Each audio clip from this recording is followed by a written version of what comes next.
Hello বন্ধুরা, তোমরা সবাই কেমন আছো? আশা করি তোমরা সবাই ভালো আছো। আমি ভালো আছি। আজকের রেসিপি তোমাদের জন্য চিকেন ভাপা। মাংস, নুন, চালমগজ, লঙ্কা, পেঁয়াজ, টক দই, সর্ষে, কাজু বাদাম, আদা, রসুন। এই যে আমি দেখুন চালমগজ, সর্ষে, পোস্তটা আধা ভেঙে নিলাম। এবার এর মধ্যে কয়েকটা কাজু দিয়ে দিলাম, টক দইও দিয়ে দিলাম। টক দইটা জল ঝরিয়ে তেলটা গরম হয়ে গেছে। আমি এবার এটার মধ্যে রসুন দিয়ে দেবো, কয়েক কোয়া রসুন দিয়ে দিলাম। রসুনটা একটু ভাজা ভাজা হবে।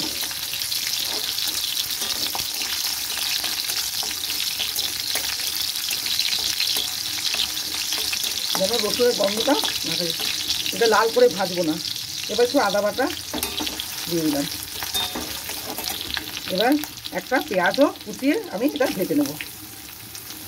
পেঁয়াজটা খুব একটা ভাজবো না, ওটা একটু হালকা ভাজা ভাজা যাতে যেন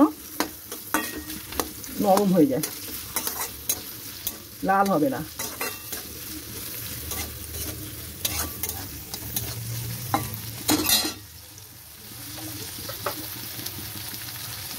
এর উপরে একটু নুনও দিয়ে দিলাম।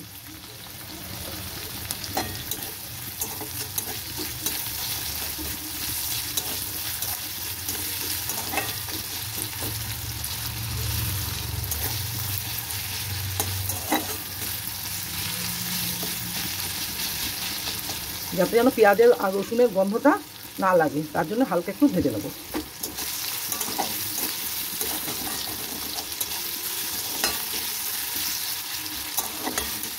কাঁচা পেঁয়াজের গন্ধটা না লাগে তাই হালকা করে ভেজে নেব।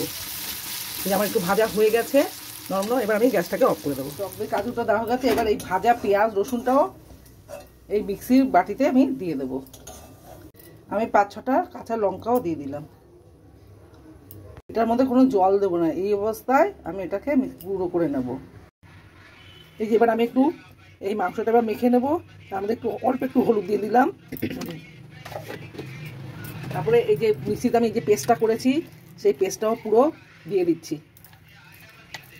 সর্ষে, কাজু, পোস্ত সব দিয়ে পেস্টটা করেছি, এই পেস্টটাও ভালো করে নিয়ে মেখে নেব।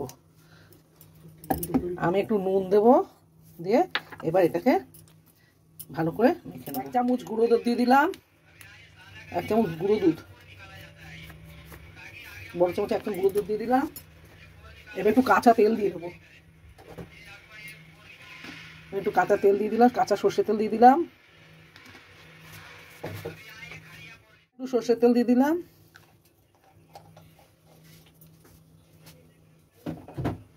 এবার এগুলোকে সব মেখে নেবো, এগুলো দিয়ে সব মেখে নেব।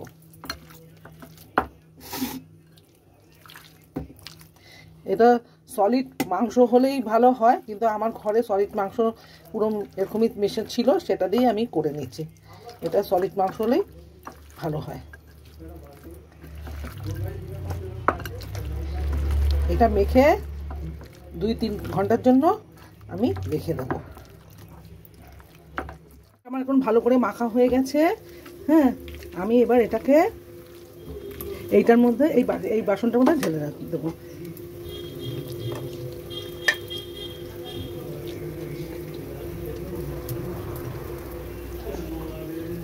এটা ঢেলে নিয়েছি আমি। ঢেলে নিয়ে এটার উপর আমি একটা বাটা দিয়ে এটা ঢেকে দিলাম। কড়াই বসিয়ে দিয়েছি, এর উপর একটা জল দিয়ে একটা স্ট্যান্ড বসিয়ে দিলাম। জলটা ভালোই গরম হয়ে গেছে। এবার আমি এই বাটিটাকেও বসিয়ে দিলাম, বাটিটা স্ট্যান্ডের উপর বসিয়ে দিলাম। বসিয়ে এটা একটা ঢাকা দিলাম, দিয়ে হয়ে গেছে। আমার মনে হচ্ছে চিকেন ভাপা খুলে এবার দেখছি কেমন হয়েছে। দেখুন হয়ে গেছে। এই দেখুন চিকেনটা আমার একদম নরম হয়ে গেছে, একদম নরম হয়ে গেছে। এবার আমি গ্যাসটাকে অফ করে দেবো। তৈরি হয়ে গেছে চিকেন ভাপা।